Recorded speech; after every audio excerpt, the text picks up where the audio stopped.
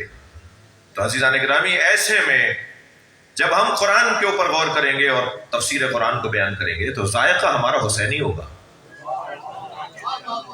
ذوق ہمارا حسینی ہوگا، مشرب ہمارا کربلائی ہوگا. یعنی ہم قرآن سمجھنا چاہتے ہیں مگر حسین کی خوشبو کے ساتھ. ہم قرآن سمجھنا چاہتے ہیں مگر مولا کائنات کی ولا کے ساتھ. اور ہم قرآن عربی زبان میں ہے اور عربی لغت میں ہے، اس کو ملحوظ رکھتے ہوئے یہ دیکھنا چاہتے ہیں، یہ سمجھنا چاہتے ہیں کہ ہمیں، اور یعنی ہمیں سے مراد حسینیوں کو قرآن نے کہاں کہاں مدد فراہم کی ہے. میں ایک نقطے سے آغاز کر رہا ہوں اپنی آج کی گفتگو کا، صلوات کا سہارا چاہوں گا.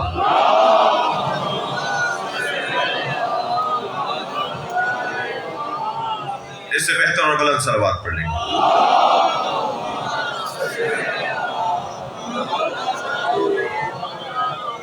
یاد کرو میرے حبیب جب کہا یوسف نے اپنے بابا سے، یوسف کسے کہتے ہیں؟ خود اس میں مبارک یوسف، کتنا یعنی اس نام میں بھی کتنا حسن ہے. جب ہم یوسف کہتے ہیں تو حسن ہی حسن محسوس ہونے لگتا ہے. اللہ نے اس نام میں بھی حسن رکھا ہے. یوسف کسے کہتے ہیں؟ عربی زبان کا لفظ ہے، عبرانی زبان کا لفظ ہے، فارسی زبان کا لفظ ہے، ہندی زبان کا لفظ ہے. کون سی زبان ہے؟ عربی زبان کا لفظ ہے. پہلے متوجہ رہے میرے محترم سننے والے، عربی زبان کا لفظ ہے. یوسف، انہیں ان کی زبان میں یوسف نہیں کہتے تھے، کچھ اور کہتے تھے. حضرت یوسف کو ان کے اپنے علاقے کے لوگ یوسف نہیں کہتے تھے. یہ نبی مکرم پر قرآن عربیا لعلکم تعقلون، اللہ نے اسے عربی میں نازل کیا ہے تو عربی میں یوسف کہا جائے گا، چاہے ان کی زبان میں کچھ اور کہا جائے. جو عربی میں اس لفظ کا ترجمہ بنے گا وہ اللہ بھی نازل کرے گا. لہذا یوسف کہہ کر اللہ نے قرآن میں حضرت یوسف کا وہ نام ترجمہ کر کے بیان کیا. یہ کوئی پہلی مرتبہ تو نہیں ہو رہا. اے اللہ کے رسول، اپنے اس بڑے بیٹے کا نام شبر رکھ دیجئے. سرکار نے فرمایا شبر تو عبرانی زبان ہے، فرمایا عربی میں اسے حسن کہتے ہیں. اے اللہ کے رسول، اپنے اس بیٹے کا نام شبیر رکھ دیجئے. حضرت نے فرمایا شبیر تو عبرانی میں بولتے ہیں. تو جبریل امین نے فرمایا پھر اس کا نام عربی میں حسین رکھ دیجئے. اگر یہاں شبیر کا ترجمہ خود نبی نے کیا ہوتا تو کہہ دیتے کہ حسین آسمانی نام نہیں ہے. توجہ ہے حضرات کی؟ اگر سرکار دو جہاں کے سوال پر جبریل امی کہتے پھر آپ نام رکھ لیجئے، اور سرکار خود حسین نام رکھ دیتے تو کہتے کہ فاطمہ نام تو آسمانی ہے، علی نام تو آسمانی ہے، محمد نام تو آسمانی ہے، حسن و حسین آسمانی نہیں ہے. مگر نبی مکرم نے شبیر و شبر کا آسمان سے ہی نام اتروایا جسے حسن و حسین کہا جاتا. تو یہ پہلی دفعہ نہیں ہوا، یہ ہوتا آیا ہے، ایسا ہوتا تھا. اور کیوں عبرانی زبان کا عربی زبان کے ساتھ ایسا تعلق رہا ہے؟ اس لیے کہ اکثر انبیاء کرام کی زبان عبرانی زبان اور اکثر تعلیمات آسمانی عبرانی زبان کے اندر موجود اور محفوظ تھیں اور ہیں. لیکن کیونکہ اب قرآن عربیہ، اب اللہ نے سمجھنے والوں کی زبان بدل دی ہے. لفظ میں اور بہتر کروں، اللہ نے جس کلاس کو پڑھانے کے لیے مصطفیٰ سرکار آ رہے ہیں اس کلاس کی زبان لینگویج بدل دی ہے. اب عربی میں کلاسیں لگیں گی، ابھی عربی میں باتیں ہوں گی. لہذا اس زبان کا اس زبان کے اندر ترجمے کا ہونا یہ مانوس بات ہے. یوسف کسے کہتے ہیں؟ ہم لغت کی طرف بعد میں جائیں گے. معصوم امام کا فرمان پہلے سن لیتے ہیں. امام موسیٰ کاظم علیہ السلام.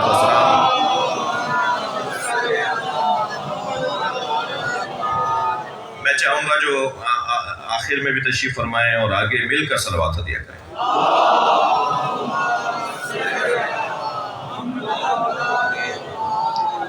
امام فرماتے ہیں الاسف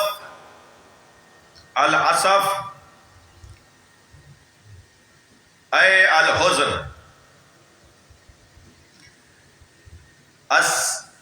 اسیف اے العبد، اجتمعا فی یوسف ہدن و عبد یعنی عبد محزون. معصوم کا فرمان کہ اسف اور اسیف سے مل کر ان دونوں کے اجتماع کے بعد یوسف بنائے. اسف اور اسیف یہ دو کلمے علیحدہ علیحدہ، ان دونوں کے اجتماع تسنیہ کا صیغہ ہے. ان دونوں کے اجتماع ہونے سے جو یوسف میں جمع ہوئے لفظ یوسف جو بنا، ان دونوں کے اجتماع کو یوسف کہا جاتا ہے. اور یعنی حزن، اسف حزن اور اسیف عبد. حزن اور عبد یہ دو کلمات کو جب جوڑ دیا گیا تو یوسف بنا. یعنی عبد محزون، ایک ایسا اللہ کا بندہ جو غم زدہ تھا. یوسف یعنی عبد محزون. صلوات پڑھنے ذرا محمد و آل محمد.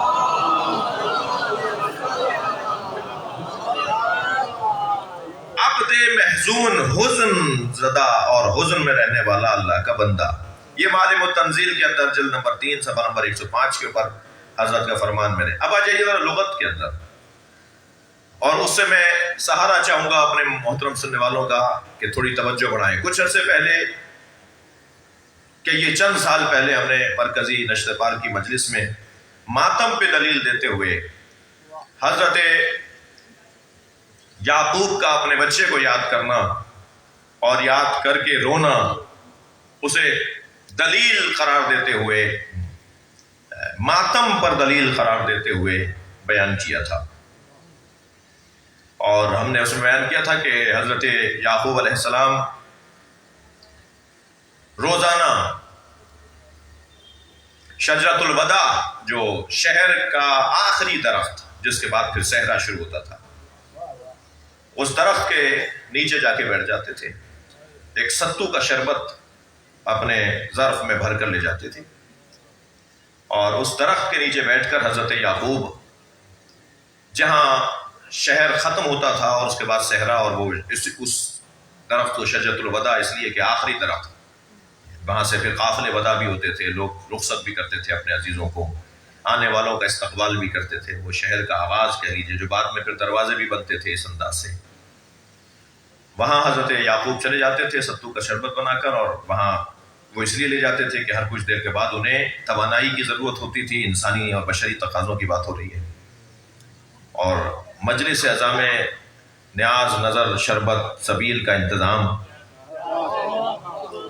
رونے والوں کے لیے کچھ شربت کا اہتمام، کوئی نیاز کا اہتمام، کوئی تبرک کا اہتمام، ان کے لیے کچھ دلیلیں جب آپ ردیف کریں گے نا، دلیلوں کو جب جمع کریں گے تو ان میں سے ایک دلیل یہ بھی ہے، کیونکہ جب انسان روتا ہے تو اس کے وجود سے جو اس کی توانائی کا استعمال ہوتا ہے، جو رطوبت آنسوؤں کی صورت میں اور نمک کی صورت میں اس کے بدن سے خارج ہوتی ہے، آنسوؤں سے آنکھوں سے آتی ہے، اس کے بعد اس کے بدن کو توانائی کی ضرورت ہے. یہ یوں ہی ہمیں لائن پر نہیں لگایا گیا ہے. بھائی صلوات پڑھ لیں محمد والے.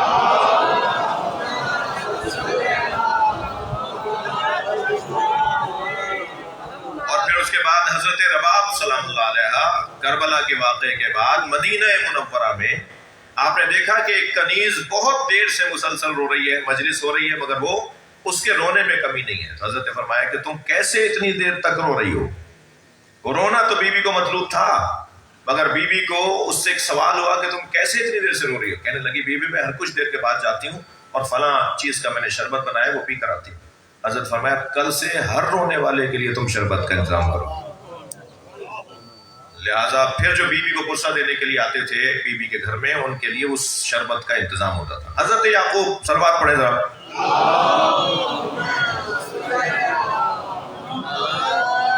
حضرت یعقوب اپنے ساتھ اس شربت کو کیوں لے جا رہے ہیں؟ کیونکہ رونا ہے انہیں وہاں بیٹھ کر شہر کے باہر درخت کے نیچے بیٹھ کر انہیں رونا ہے. اور وہ روتے ہوئے کیا کہتے تھے؟ اچھا، یہ سارا واقعہ جو حضرت یعقوب کا حضرت یوسف کو یاد کرتے ہوئے رونے کا واقعہ ہے، اسے تفسیر مظہری میں جلد نمبر 5 میں ثناء اللہ پانی پتی نے اس پوری تفصیل کو لکھا ہے. جب ہم نے کچھ مدت پہلے مرکزی مجلس میں یہ بات کی تو اس کے بعد میرے بہت محترم معظم ایک مہندس ہیں، ایک انجینئر ہیں، جن کے بہت سارے بیانات سنی شیعہ سب سنتے رہتے ہیں، انہوں نے مجھے جواب دیا تھا، میں ان کے جواب کا جواب دے رہا ہوں۔ ایک صلوات پڑھیں ذرا محمد والے۔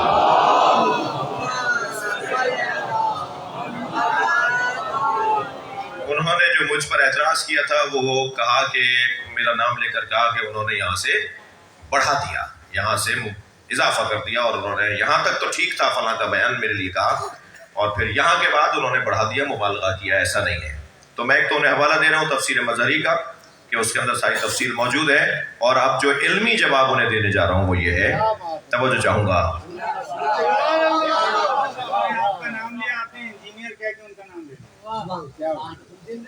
تو میں ایک صلوات کا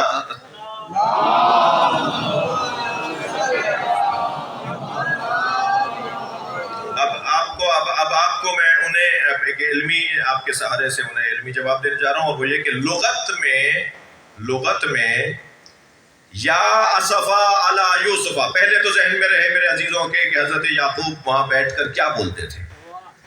حضرت یعقوب وہاں بیٹھ کر اپنے سر پر، اپنے زانوں پر جب ہاتھ مارتے تھے تو فرماتے تھے ہاتھ مارتے ہوئے ہاتھ یہاں مارے، ہاتھ یہاں مارے، ہاتھ یہاں مارے، بدن کو مارنے کی بحث ہے نا، بدن کے اوپر چوٹ مارنے کی بحث ہے نا۔ تو حضرت یعقوب اپنے سر پر، اپنے زانوں پر ہاتھ مارتے ہوئے فرماتے تھے یا اسفا علی یوسفا، یہ جملہ تھا ان کا، میں اپنے الفاظ میں کہوں یہ نوحہ تھا ان کا۔ وہ اپنے بچے کو یاد کر کے، اچھا روڈ پر بیٹھے، رستے پر بیٹھے ہوئے رو رہے ہوتے تھے، گھر میں کیوں نہیں روتے تھے؟ شربت بنا کر رستے پہ جا کے بیٹھ جاتے تھے، اس لیے شربت بنا کے رستے پر بیٹھ جاتے تھے تاکہ آتے جاتے لوگ یا یوسفا یا صفا، اور یہ سنت انبیاء بن جائے، اور یہ سنت انبیاء بن جائے کہ جب نبیوں کے بچوں کو مارا جاتا ہے، جب نبیوں کے بچوں کے ساتھ زیادتی ہوتی ہے، تو یہ انبیاء کی سنت ہے کہ وہ روڈ پر بیٹھ کر انہیں یاد کرتے ہیں۔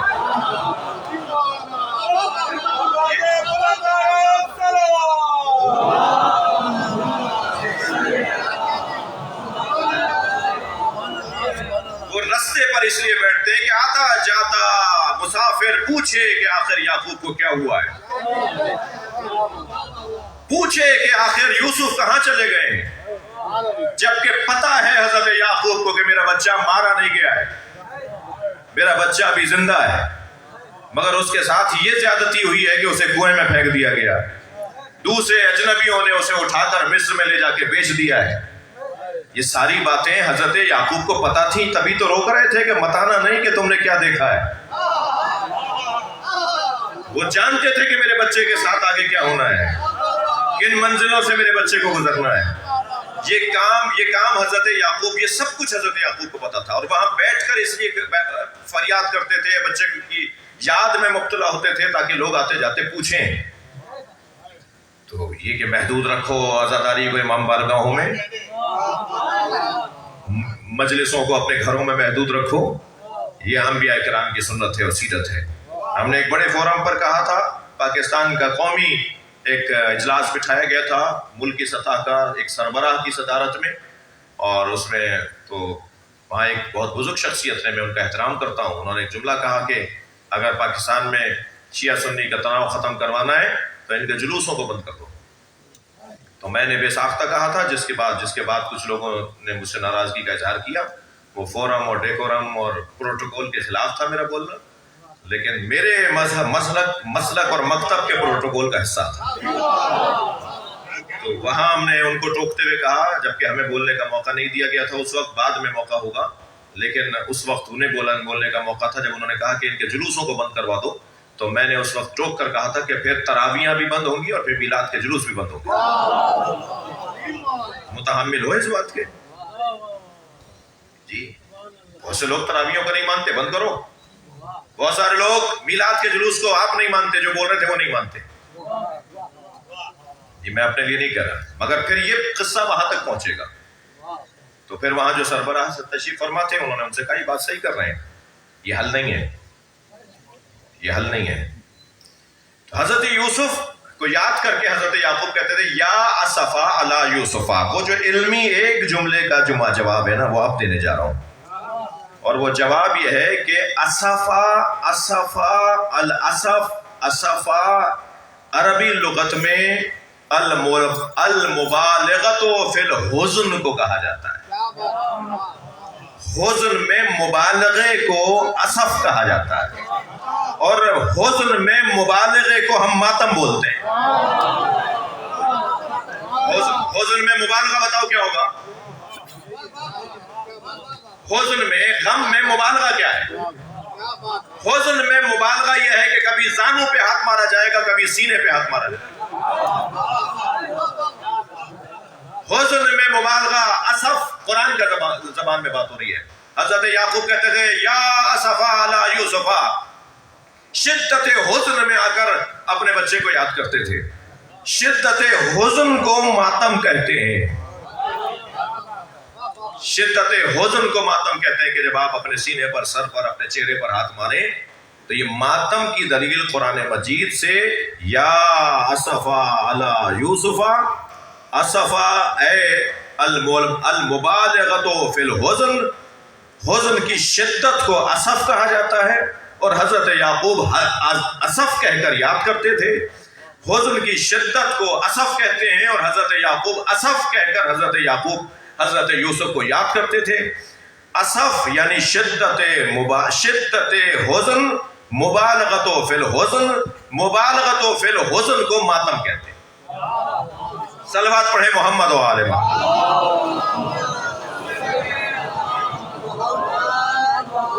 میرے عزیز، میرے بھائی، کبھی ہم نے اعتراض نہیں کیا کہ فلاں ایسا کیوں کرتے ہیں، اس لیے کہ ان کے بڑوں نے ایسا سکھایا ہے.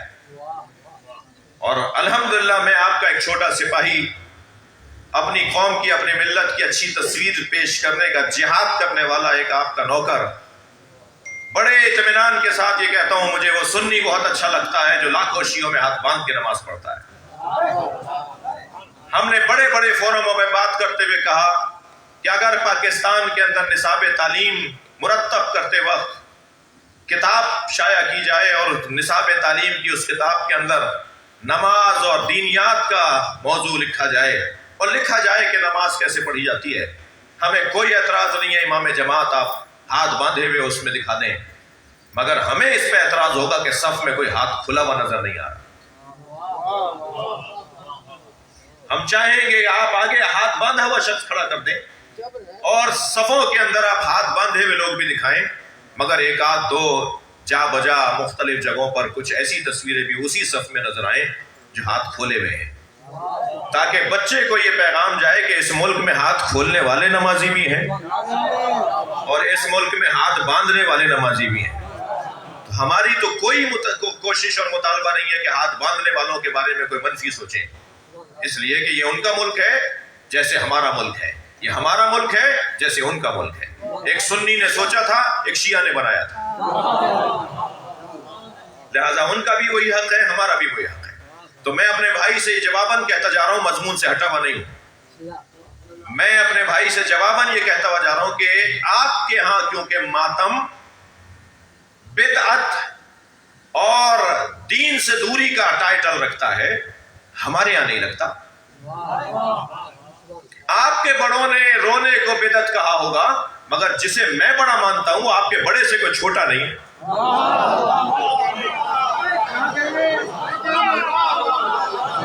ہم جسے بڑا مانتے ہیں وہ آپ کے کسی بڑے سے بھی کوئی چھوٹا نہیں ہے، بلکہ میرا عقیدہ تو یہ ہے کہ آپ کے سب بڑوں سے بڑا ہے.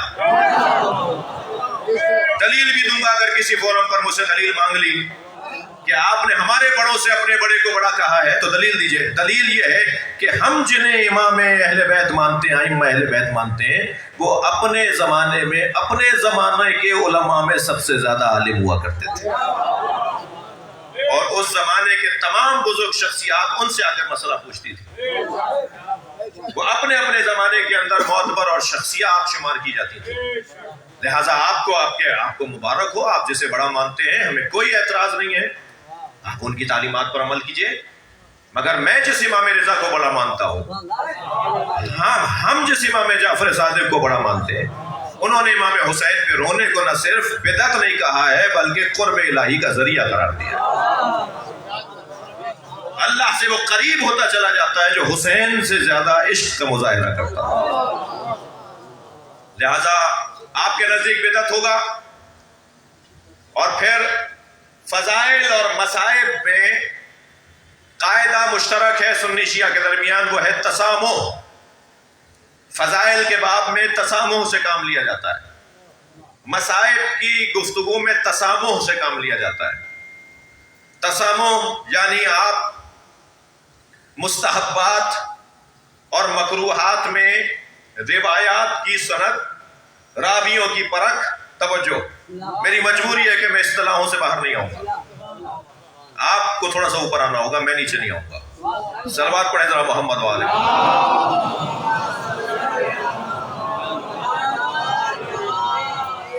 نہیں، اس سے اچھی صلوات ہدیہ کریں۔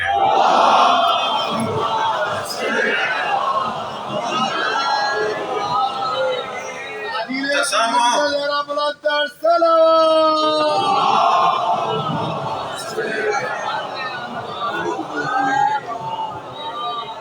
حدیث کی سند، راویوں کی پرکھ، مستحبات اور مکروہات میں اس شدت سے نہیں دیکھی جائے گی۔ تسامح کی تعریف اور تسامح کی تشریح کر رہا ہوں۔ احادیث میں راویوں کی پرکھ اور احادیث کی سند اس شدت سے نہیں دیکھی جائے گی، مستحبات اور مکروہات، اور سنن میں اس شدت سے نہیں دیکھی جائے گی جس شدت سے واجبات اور محرمات میں دیکھی جاتی ہے۔ فضائل کے بعد میں اگر کسی کی خوبی، کسی کی فضیلت، کسی کا کمال بیان کیا جائے تو اس کے اندر تحقیق اس درجے پر نہیں ہوگی جس درجے پہ حرام کاموں کے لیے اور واجب کاموں کے لیے توجہ کی جاتی ہے۔ اور اسی طرح مصائب کے باب میں کہ فلاں کے ساتھ زیادتی ہو گئی تو ہم اس پہ تحقیق بٹھا دیں، آپ سے فیصلہ تو نہیں مانگا تھا جی۔ اسی طرح مصائب کے باب میں بھی توجہ۔ تو کیونکہ آپ کے نزدیک ماتم کرنا، حسین علیہ السلام پر اور کربلا والوں کا غم منانا آپ کے نزدیک وہ بدعات میں یعنی محرمات میں شمار ہوتا ہے، اس لیے آپ شدت سے بات کر رہے ہیں۔ ہمارے ہاں کیونکہ وہ محرمات کا عنوان ہی نہیں ہے، وہ جس ٹائٹل کے نیچے عنوان وہ ہے ہی نہیں جو آپ کے ہاں عنوان ہے۔ اللہ کرے میری بات جا رہی ہو۔ میرے بھائیوں کے ہاں، میرے عزیزوں کے ہاں جس عنوان کے تحت ماتم کو دیکھا جاتا ہے، ہمارے ہاں اس عنوان کے تحت نہیں دیکھا جاتا۔ لہٰذا آپ کی دید وہ ہے، ہماری دید یہ ہے۔ اگر ہم ماتم کر رہے ہیں تو ہم نے تو آپ سے نہیں کہا کہ آپ بھی ماتم کریں۔ اگر آپ ہاتھ باندھ کے نماز پڑھ رہے ہیں تو آپ کو بھی خواہش نہیں ہونی چاہیے کہ ہم ہاتھ باندھ کے نماز پڑھیں۔ ہمارا عمل اگر معقول ہو اور عاشقانہ ہو تو اس پہ توجہ کر لو، اور اگر معقول نہ ہو اور عاشقانہ نہ ہو تو آپ کوئی زبردستی نہیں ہے، کوئی دھونس نہیں ہے۔ توجہ۔ حضرت یعقوب علیہ السلام اپنے بیٹے کو نوحہ پڑھتے ہوئے یاد کرتے تھے، اور اسف مبالغہ ہے حزن اور غم میں، اور مبالغہ حزن و غم میں دوسرا نام ماتم کا عنوان رکھتا ہے۔ میری بات قدر مکمل ہوئی ہے، آیت آگے بڑھ رہی ہے۔ قالا یا بنیا، حضرت یوسف نے اپنا خواب بیان کر دیا کہ میں نے 11 ستاروں کو اور سورج اور چاند کو سجدہ کرتے ہوئے دیکھا ہے۔ میں نے سورج اور چاند کو سجدہ کرتے ہوئے دیکھا ہے، سورج اور چاند کو سجدہ کرتے ہوئے دیکھا ہے، لی مجھے سجدہ کر رہے ہیں۔ سجدے کی 3 قسمیں، سجدہ تعبدی ہے، سجدہ شکر کا ہے، سجدہ تعظیم کا ہے۔ سجدے کی 3 قسمیں، جو تعبدی سجدہ ہے وہ للہ، صرف اللہ کو ہوگا۔ جو شکر کا سجدہ ہے وہ صرف اللہ کو ہوگا۔ لیکن ایک سجدہ تعظیمی بھی ہے جو تاریخ سجدہ گزاروں میں، توجہ، جو تاریخ ساجدین میں 2 لوگوں کو کیا گیا۔ فرشتوں نے حضرت آدم کو کیا، اور 11 بھائیوں نے اور ماں باپ نے حضرت یوسف کو کیا۔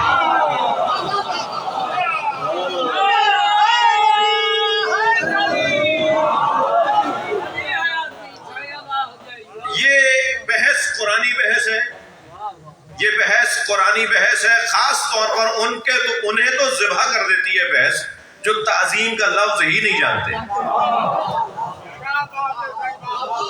جو لفظ تعظیم سے آشنا نہیں ہے، جو ادب سے آشنا نہیں ہے، جو کسی کے احترام سے آگاہ اور آشنا نہیں ہے، انہیں تو قرآن کی یہ 2 آیتیں ذبح کر دیتی ہیں۔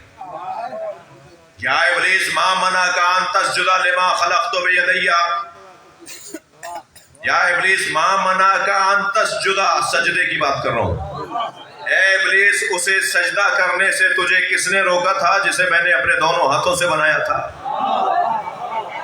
سجدے کی بحث، فرشتوں نے حضرت آدم کو سجدہ کیا، سجدے کی بحث، حضرت یوسف کو ان کے 11 بھائی اور ماں باپ سجدہ کریں گے، سجدے کی بحث۔ تو اور لوگ بھی معمولی نہیں ہے، 11 بھائیوں کے علاوہ ماں باپ میں ایک نبی ہے، حضرت یعقوب اور حضرت راحیلہ، کیونکہ آپ کے ذہن میں ہے کہ حضرت بنیامین اور حضرت یوسف، حضرت یعقوب کے 12 بیٹے، 12 بیٹوں میں توجہ چاہوں گا، 10 بیٹے ایک ماں سے اور 2 بھائی 2 بیٹے ایک ماں سے۔ حضرت یعقوب کی پہلی زوجہ جن کا نام لیا لکھا ہے، لام یہ کے اوپر تجدید، لیا، لام کے نیچے زیر، ان سے 10 بیٹے ہیں۔ اور حضرت یعقوب کی دوسری زوجہ جن سے حضرت یوسف اور بنیامین ہے، ان کا نام راحیلہ لکھا ہے۔ حضرت یعقوب نبی ہیں، راحیلہ حضرت یوسف کی والدہ، حضرت بنیامین کی والدہ، یہ دونوں سگے بھائی ہیں، ایک سگے بھائی سے مراد ایک ماں سے، وہ علیحدہ ماں سے ہیں جو 10 بھائی ہیں، وہ 10 اور ایک یہ 11 بھائیوں کو سجدہ کرتے ہوئے، 11 ستاروں کو سجدہ کرتے ہوئے دیکھا، اور شمس اور قمر کو، یعنی باپ کو اور ماں کو۔ صلوات پڑھیں ذرا محمد والے۔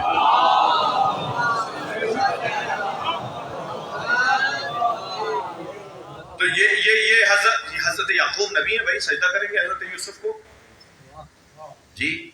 فرشتے سجدہ کر رہے ہیں حضرت آدم کو، ابلیس نے سجدہ نہیں کیا حضرت آدم کو تو اس کی مذمت ہوئی۔ تو سجدے کی تاریخ میں، تاریخ سجدہ گزاری میں، یہ 2 ایسی مثالیں، قرآنی مثالیں ہیں کہ جنہیں تعبد کہیں گے تو شرک ہو جائے گا، تعظیم نہ مانیں گے تو اسلام سے خروج ہو جائے گا۔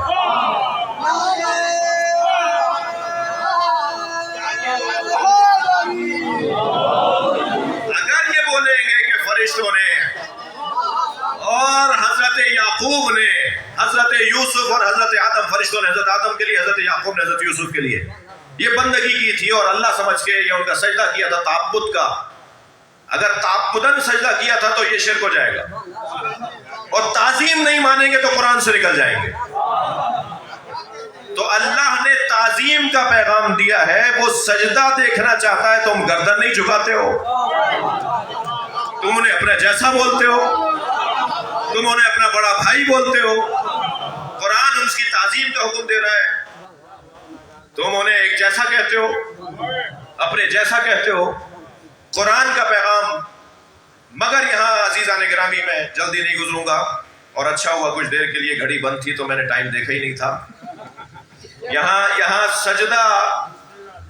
سجدے کی 3 قسمیں میں آپ کے سامنے بیان کرنے جا رہا ہوں، ایک سجدہ شکر، سجدہ تعظیمی اور سجدہ تعبدی۔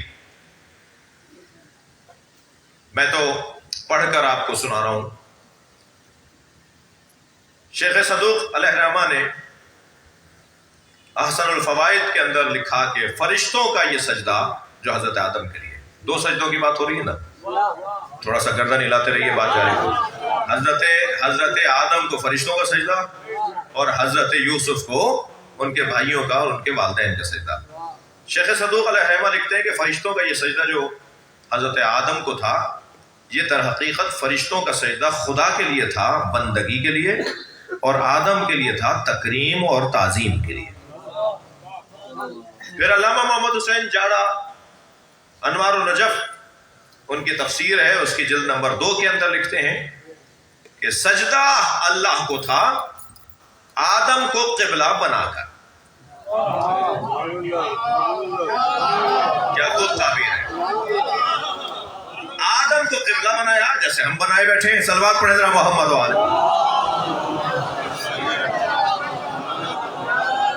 خانہ کعبہ قبلہ ہے نا ہمارا, تو ہم کیا خانہ کعبہ کو سجدہ کر رہے ہیں؟ ہم تو اللہ کو کر رہے ہیں, مگر ہمارا رخ قبلے کی طرف, خانہ کعبہ کی طرف.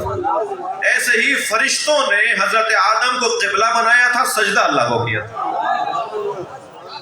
اور پھر وہ یہی دوسری مثال وہ دیتے ہیں کہ حضرت یوسف کو جو بھائیوں نے اور والدین نے سجدہ کیا, تو حضرت یوسف کو قبلہ بنایا تھا اور سجدہ اللہ کو کر رہے تھے, مگر وہ سجدہ تعظیمی نہیں, سجدہ شکر تھا. یعنی حضرت یوسف کے بھائیوں کا, ان کے والدین کا سجدہ وہ شکر کا سجدہ تھا. جب اتنی منزلوں سے گزرتا ہوا یوسف عزیز مصر بن جائے اور کنویں میں پھینکنے والوں کو اس کے سامنے آ کر کھڑا ہو جانا پڑ جائے, اور یعقوب اتنا گریہ کرنے کے بعد, اتنا رونے کے بعد آخر نتیجہ پائیں کہ میں اپنے بچے کو عزیز مصر بادشاہ زمان دیکھ رہا ہوں, تو فوراً سجدے میں سر رکھ دیا کہ یا اللہ تیرا شکر ہے ہمیں یوسف دکھا دیا.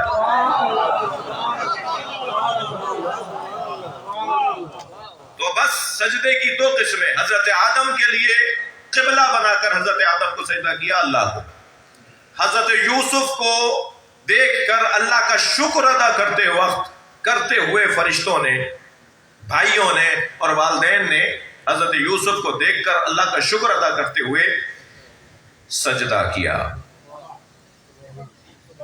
طالب علم ہوں, سوال تو چھوڑ سکتا ہوں. حضرت آدم علیہ السلام کو فرشتوں نے قبلہ بنا کر سجدہ کیا, بزرگوں کا قول نقل کیا ہے. تو حضرت آدم کو جملہ تکرار کر رہا ہوں, آپ کی توجہات کا ممنون ہوں, 5-8 منٹ زیادہ ہوں گے تو مجھے معاف کریں گے. بھائی روزانہ میں 1 گھنٹہ نہیں بول رہا ہوں, آج محمد علی بھائی 1 گھنٹہ بولوں گا میں.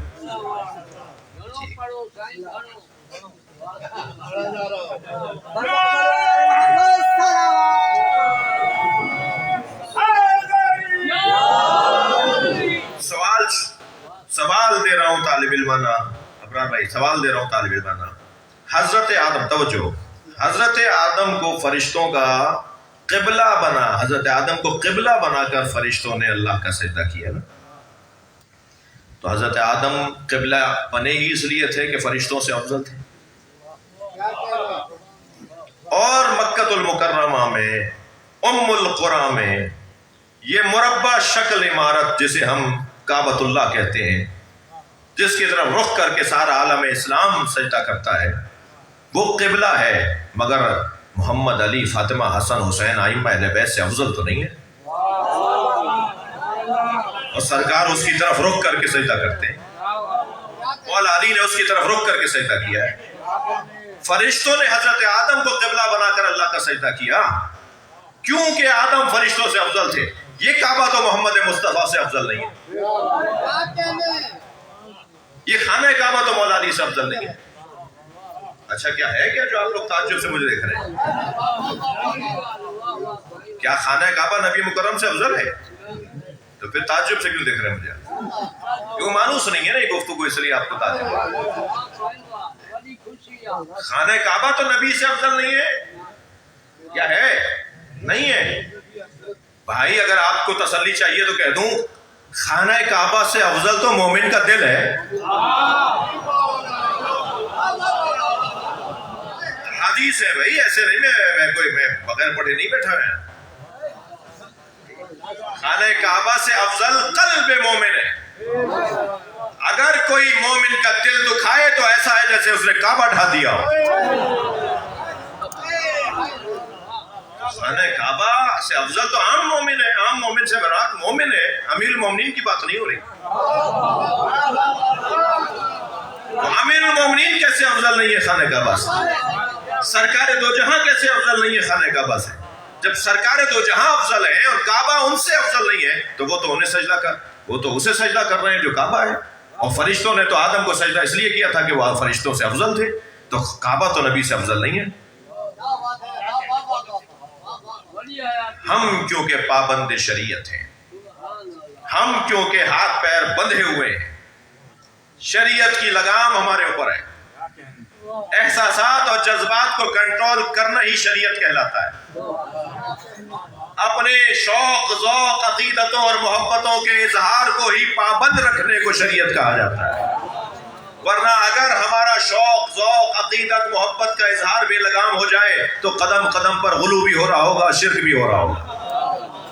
لیکن ہمیں شریعت کی لگامیں ڈال دی جاتی ہیں، ڈال دی گئی ہیں کہ تمہارا دماغ کہیں تک پہنچے، مگر جن لوگوں نے تمہاری رہنمائی کا عہدہ لیا ہے، تمہاری امامت کی ذمہ داری لی ہے، جنہوں نے تمہاری سربراہی کا عنوان پایا ہے اور تم ان سے افضل نہیں ہو، یہ بات بھی تمہیں پتا ہے، لہٰذا ان کی بات مان لو اور بس. لہٰذا جیسے دسیوں جگہ پر ہمیں حکمتوں کا پتہ نہیں ہوتا مگر ہمیں تسلیم ہونا پڑتا ہے. کیوں 2 رکعت نماز فجر کی 4 رکعت کیوں نہیں ہے؟ کیوں 4 رکعت ظہر کی 3 رکعت کیوں نہیں ہے؟ کیوں فجر کی نماز اونچی آواز میں پڑھیں اور دھیمی آواز میں نہ پڑھیں؟ بہت ساری چیزوں کی حکمتیں ہمیں نہیں پتہ ہوتی مگر ہم خاموش رہتے ہیں اس لیے کہ معصوم کا حکم ہے. یہ مرحلہ بھی ایسے ہی کچھ آ گیا ہے میرے سامنے. وہاں آدم علیہ السلام کو سجدہ ہوا تھا اس لیے کہ وہ افضل تھے فرشتوں سے. کعبہ بول رہے ہیں نا آپ، قبلہ بول رہے ہیں نا حضرت آدم کو، تو یہ جو قبلہ ہے یہ افضل نہیں ہے سرکار دو جہاں سے. جب یہ افضل نہیں ہے تو اسے قبلہ کیوں بنا دیا گیا؟ تو بس ہمیں رکنا پڑے گا نبی کے دیے ہوئے اس فرمان پر. لو کنت آمرا احدا ان یسجد لغیر اللہ، اگر میں نے غیر خدا کے سجدے کا حکم دینا تھا تو لامرت الامرأۃ ان تسجد لزوجها، تو امر کرتا حکم دیتا زوجہ کو کہ وہ اپنے شوہر کو سجدہ کرے. غیر خدا کو سجدے کی اگر میں اجازت دیتا، اپنے اوپر رکھ کر بات کی ہے سرکار نے. نہیں گئی میری بات بھائی. اگر سرکار یہ نہ فرماتے تو نبی کو سجدہ تیار تھا، مولا علی کو سجدہ تیار تھا، ائمہ اہل بیت کے آگے لوگ سجدہ کرتے. نبی نے کہا اگر میں غیر خدا کے لیے سجدہ جائز قرار دیتا تو شوہر کے لیے جائز قرار دیتا کہ زوجہ اسے سجدہ کرے. تو جب یہ غیر خدا کے لیے جائز نہیں ہے تو میرے لیے بھی جائز نہیں ہے. صلوات پڑھیں محمد و آل محمد.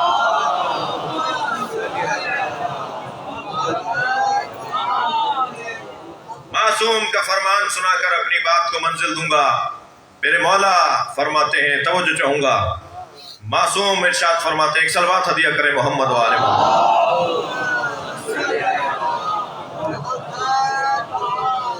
امام محمد باقر علیہ السلام فرماتے ہیں فلما دخلوا علیہ سجدوا شکرا للہ حین نظروا الیہ کان ذلک السجود للہ تعالی.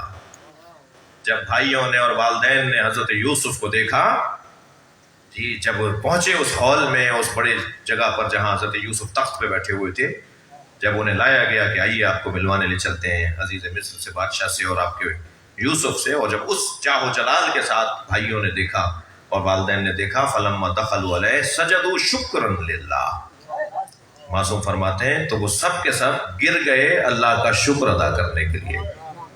انہوں نے رخ وہیں رکھا جہاں حضرت یوسف بیٹھے ہوئے تھے. حین نظروا الیہ، جب انہوں نے حضرت یوسف کو دیکھا، کانا ذالک السجود، اور یہ سجدہ، ان کے سجدے، یہ سب جو سجدے ہو رہے تھے 11 بھائیوں کے اور 2 والدین کے، للہ تعالی، یہ سجدہ اللہ کی. نور الثقلین کے اندر حدیث ہے. امام عسکری علیہ السلام فرماتے ہیں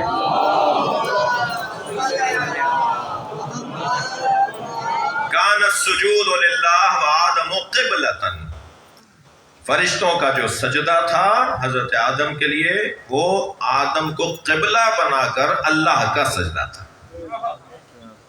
اور نبی نے کیونکہ روک دیا ہے شریعت محمدیہ میں اللہ کے علاوہ، ورنہ حضرت یوسف سے کہیں زیادہ افضل ہے نبی مکرم، حضرت یوسف سے کہیں زیادہ افضل ہے حضرت مولا علی، لیکن حضرت یوسف کو سجدہ ہو رہا ہے، مولا علی کو نبی کو نہیں ہوگا، اس لیے کہ مولا نبی نے روک دیا ہے. صلوات پڑھ لیں محمد والے.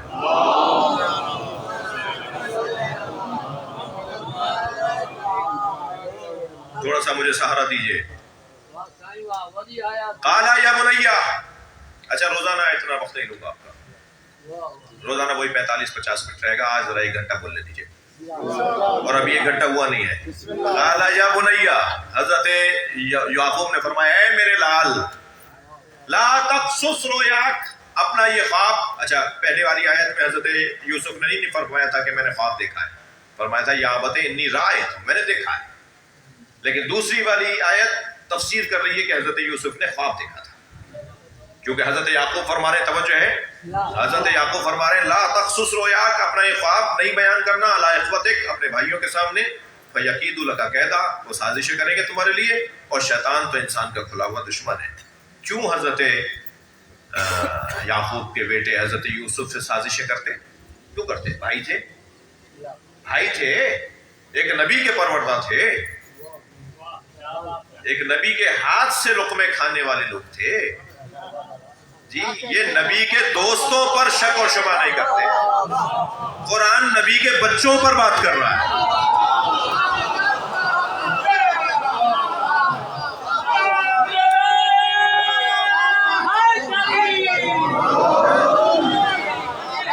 یہ نبی کے ساتھ بیٹھنے والوں پر بات کرنے نہیں دیتے، قرآن نبی کے بچوں پر بات کر رہا ہے۔ کیوں کرتے بھائی ایسا؟ بھائی تھے، حضرت یعقوب کے بچے تھے، یوسف کے بھائی تھے، علیہ السلام کے بھائی تھے، کیوں ایسا کرتے؟ پہلے تو میرے محترم سننے والوں، یہ آپ نے سن لیا مجھ سے کہ ان کی مائیں علیحدہ تھیں جی، بنیامین اور یوسف علیہ السلام کی ماں اور لیا، یہ 2 علیحدہ خواتین تھیں۔ دوسرا سبب، اور کم سن تھے، اور فطری طور پر کم سن بچے سے، کم سن اولاد سے ماں باپ فطرتاً زیادہ پیار کا مظاہرہ کرتے ہیں، انہیں ضرورت ہوتی ہے زیادہ توجہ کی، چھوٹے بچوں کو زیادہ توجہ کی ضرورت ہوتی ہے، اور جب چھوٹے بچوں سے ماں باپ زیادہ پیار کا مظاہرہ کر رہے ہوں ان کے تقاضائے سنی کی وجہ سے، تو جو بڑے بہن بھائی ہوتے ہیں وہ دل چھوٹا کر رہے ہوتے ہیں، جبکہ وہ بھول چکے ہوتے ہیں کہ یہ سب کچھ ان کے ساتھ بھی ہو چکا ہے، یہ والدین نے یہ سب کچھ ان بچوں کے ساتھ بھی کیا ہوتا ہے، مگر وہ بھولے ہوئے ہوتے ہیں، وقت گزر چکا ہوتا ہے، انہیں یاد نہیں رہتا کہ ہمارے ساتھ بھی ایسا کچھ ہوا ہے۔ تو کیونکہ زیادہ پیار کا مظاہرہ تھا، تو ایک تو وجہ ان کی کم سنی، دوسرا حسین بہت تھے۔ حضرت یوسف تاریخ بشریت میں اس وقت تک اتنا حسین بچہ دنیا میں نہیں تھا، حضرت یوسف سے زیادہ حسین بچہ نہیں آیا تھا۔ میں ساری باتیں آج تو، یہ تو میں نے پہلے وعدہ لے لیا کہ 10 سال چلے گی تفصیل، یہ آج نہیں ہو پائے گی بات۔ حضرت یوسف حسین بہت تھے، کم سن تھے، اور جو سب سے بڑی بات، حسین تھے، حضرت یعقوب کے پیار کا عنوان رکھتے تھے، پیار دیتے تھے حضرت یعقوب، کم سن تھے، یہ سبب تھا پیار دینے کا جی۔ اور جو سب سے بڑی بات وہ یہ کہ حضرت یعقوب کو پتا تھا میرا یوسف نبی ہے۔ کیسے نبی بچے کو اور غیر نبی بچے کو برابر کر لیں؟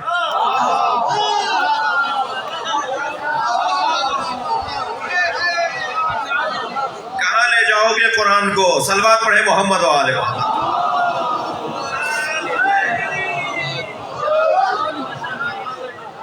کیسے برابر کر دیں؟ نبی ہے بھائی حضرت یوسف، نبی ہے حضرت یوسف، یہ بے عدالتی کی بنیاد پہ نہیں تھا، یہ جس کے بارے میں ہم بات کر رہے ہیں خبردار، یہ معصوم ہے، یہ نبی ہے جسے یعقوب علیہ السلام کہتے ہیں، نبی، معصوم، امام، معصوم، بے عدالتی سوچا نہیں جا سکتا۔ یہ کیا بات ہوئی کہ بچوں کے ساتھ تفریق کر رہے ہو، ایک بچے سے زیادہ پیار، دوسرے بچے سے کم پیار، یہ تفریق بے عدالتی کی بنیاد پر نہیں ہے، عین عدالت کی بنیاد پر ہے، جس کا جو حق ہے وہ اسے دیا جائے۔ یوسف نبی ہے، وہ نبی نہیں ہے۔ اس بنیاد پر حضرت یعقوب کا پیار حضرت یوسف سے زیادہ تھا، اور زیادہ تھا تو یقیدوا لک کیدا، نہ بتانا اپنا خواب، اس لیے کہ پھر یہ تمہارے خلاف سازشیں کریں گے۔ وہ جانتے تھے کہ اس کے خلاف سازشیں ہوں گی۔ توجہ عزیزو، اس قید کو، اس سازشی، یہ سازش تو نتیجہ ہے نا کسی سوچ کا،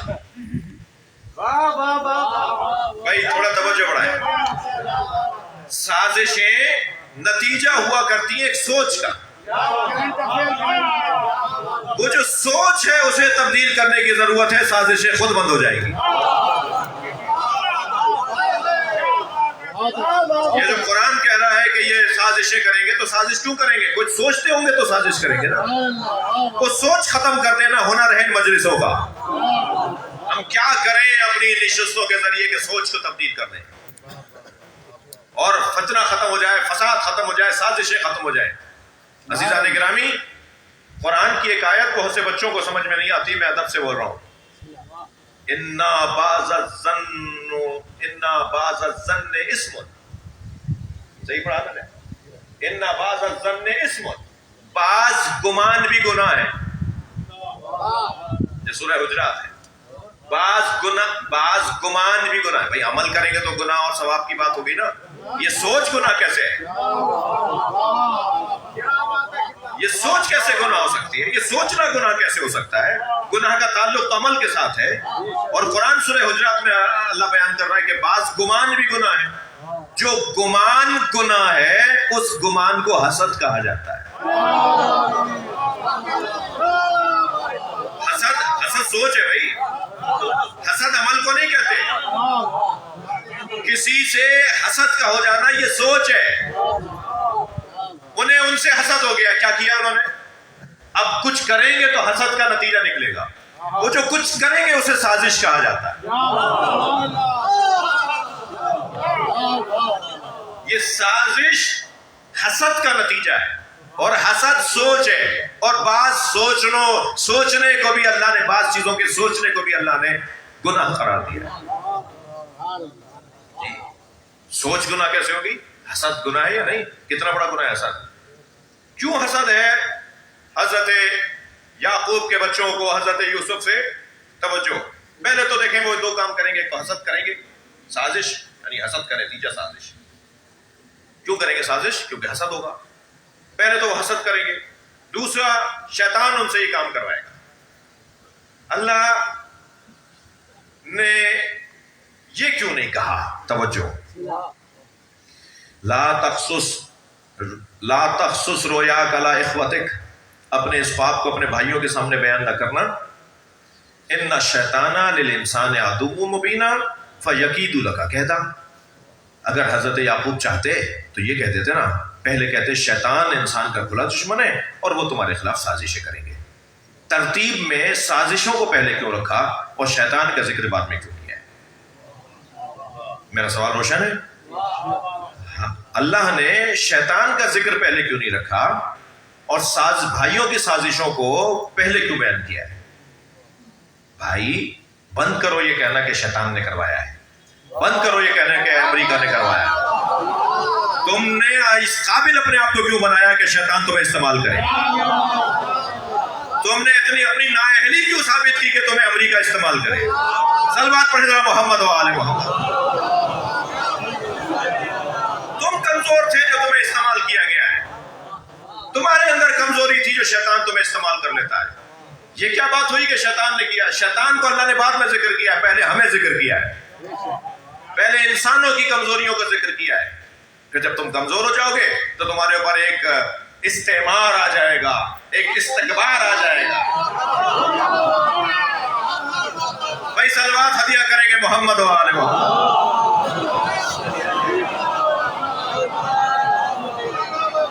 ترتیب ہے، قرآن ہے بھائی. یہ میں آگے پیچھے نہیں کر سکتا. یہ قرآن ہے، ہمیں قرآن سمجھنا ہے. کا دو کام ہوں گے، ایک تو حسد ہوگا، دوسرا شیطان کام کرے گا. حسد پہلے ہو رہا ہے، کمزوری تمہارے اندر پہلے آئی ہے، پھر کوئی اور تمہارے جراثیم تم پہ حملے کریں گے.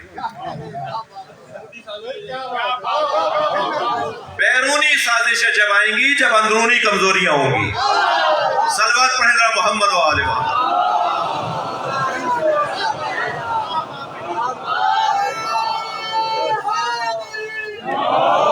توجہ چاہوں گا میں آج آپ سے توجہ میں نے آپ سے اجازت لے لی ہے. حسد کی تعریف کرنے جا رہا ہوں. حسد کی تعریف کرنے جا رہا ہوں. کامریڈ ہے دونوں، لگتا ہے کچھ. صلوات پڑھیں ذرا محمد و آل محمد. یہ والی گفتگو ذرا اس مزاج کے لوگوں کو اچھی لگتی ہے. توجہ ہے، توجہ ہے. حسد کی تعریف کرنے جا رہا ہوں. حسد کی تعریف کیا ہے؟ خون جگر سے مضمون تیار ہوئے ہیں یہ حسد کی طرف. آرزوئے زوال نعمت اس شخص سے جو مستحق نعمت ہو.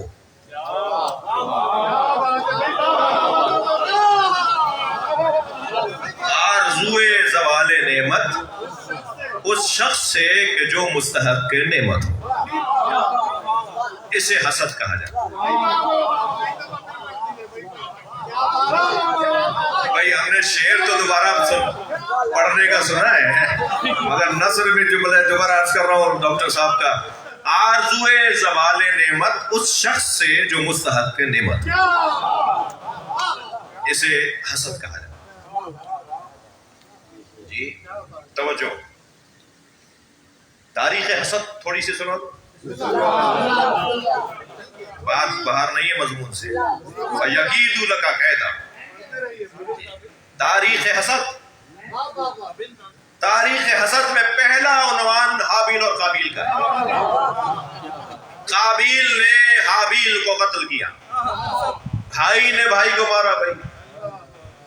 بھائی نے بھائی کو مارا، بھائی نے بھائی کو مارا. جو والدین بھائیوں میں محبتوں کو محفوظ کرنے میں کامیاب ہو جائیں وہ فخر آدم بنتے ہیں.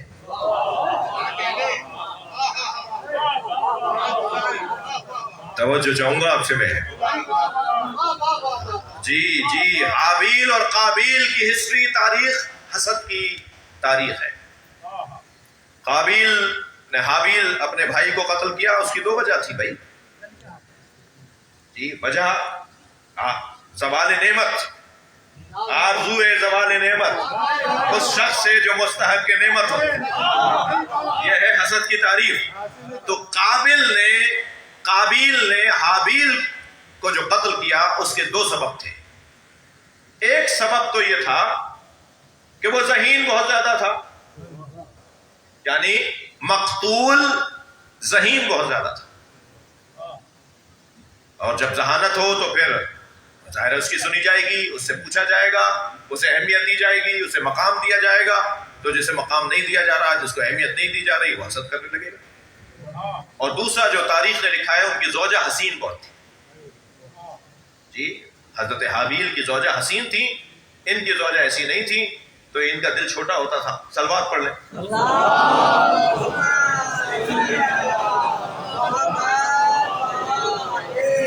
تو میں آپ کو بتا رہا ہوں کہ تاریخ میں کیا کیا گزرا ہے، تو ذرا ہوشیار رہیے گا. سلوات پڑھ لیں ذرا محمد و آل محمد.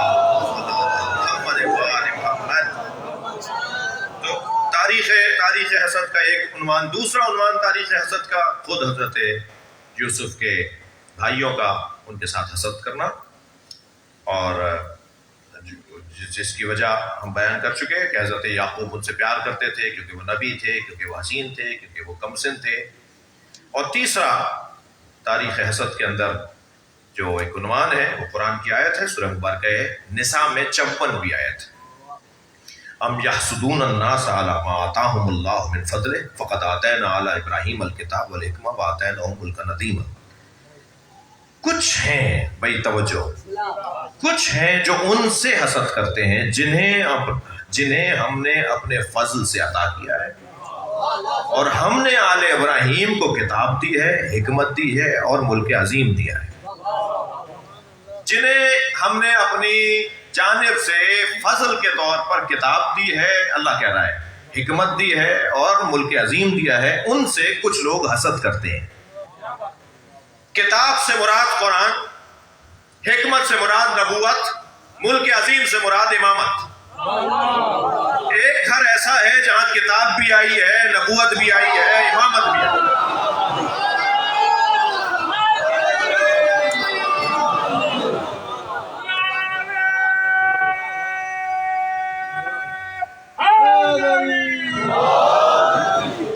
تین اللہ نے نعمتیں اس گھر کے اندر، زوال نعمت ذہن میں رہے، تعریف حسد ذہن میں رہے.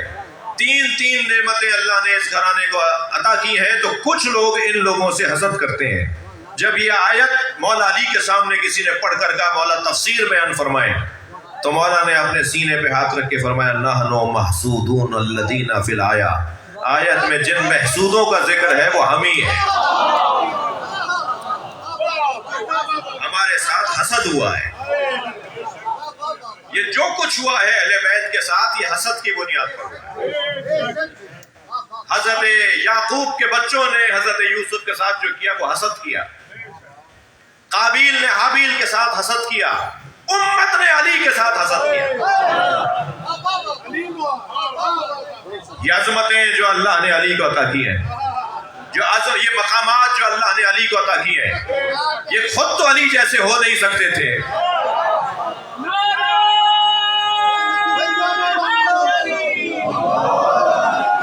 اور بات یہاں تک پہنچی کہ علی کے بچوں کو مار دو, علی کے گھر کو تباہ کر دو.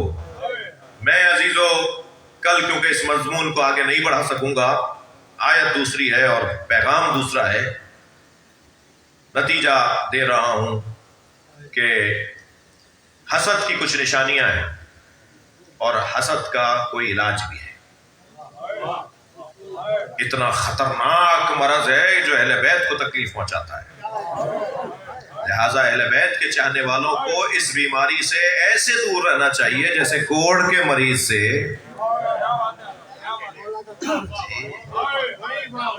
جیسے کوڑ کے مریض سے کہ جس کے ہاتھ میں توجہ سور کی ہڈی ہو, اس سے بچا جاتا ہے.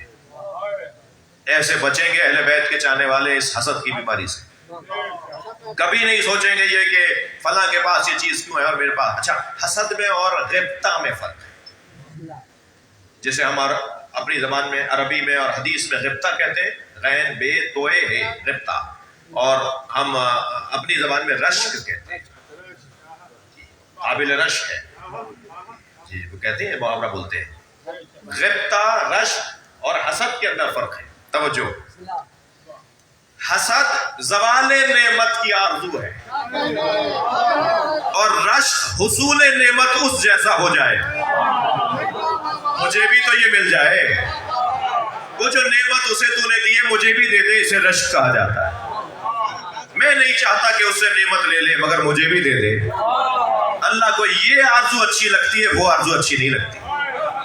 لہذا قیامت کے اندر مولا عباس کی عظمت کو بیان کرتے ہوئے مولا صادق فرماتے ہیں,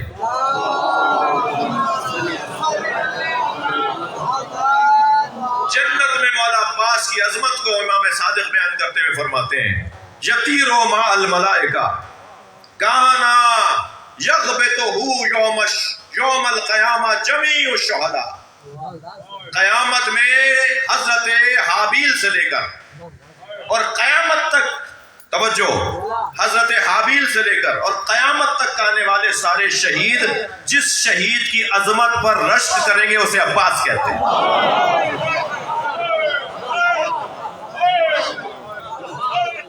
جمیع الشہداء, مولا صادق کا فرمان. قیامت تک جو بھی لوگ مارے جائیں گے اللہ کی راہ میں, حضرت حابیل سے لے کر اور قیامت تک جو بھی اللہ کی راہ میں مارے جائیں گے, وہ حضرت عباس کے مقام کو دیکھ کر کہیں گے کاش یہ عظمت ہمیں بھی مل جاتی. تو رشک اور حسد کا فرق میں نے بیان کر دیا, اور برداشت فرمائیے مجھے 5-8 منٹ اور.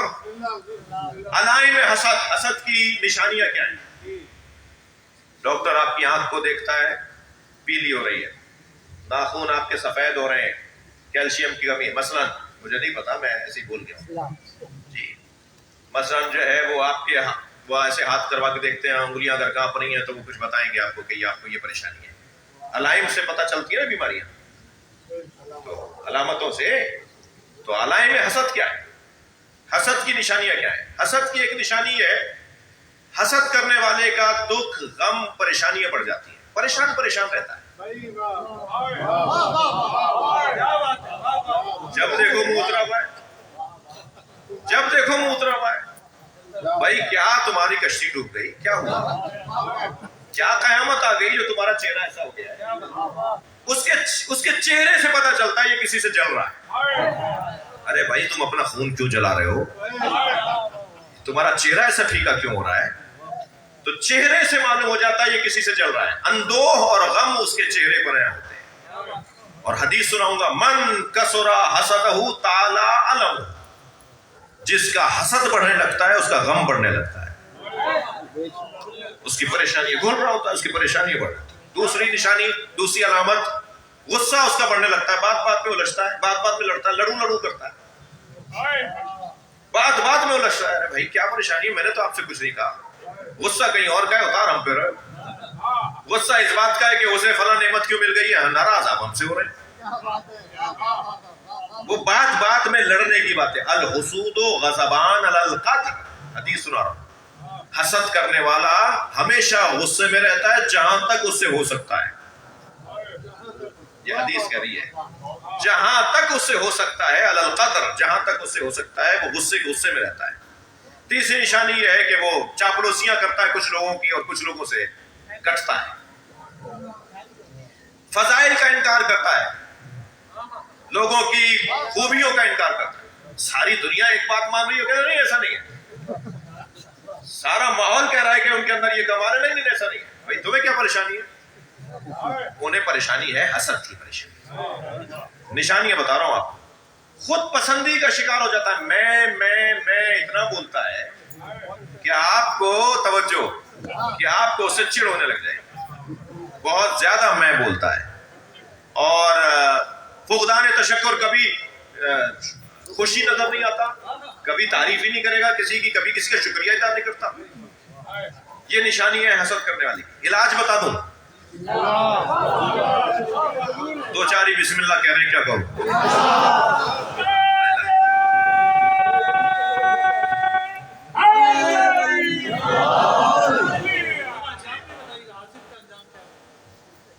جی یہ خود آگ میں جلتا رہتا ہے، بیمار ہو جاتا ہے. تو علاج حسد بتا رہا ہوں. حسد کے 3 علاج ہیں. کیا کریں ہم خدا نخواستہ اگر اس بیماری میں مبتلا ہو جائیں تو کیا کریں؟ پہلا تو اپنے دین میں بہتری لے کر آؤ. جتنے آج دیندار ہو اس سے ختم آ گیا. بھائی جو بھی دین مانتے ہو،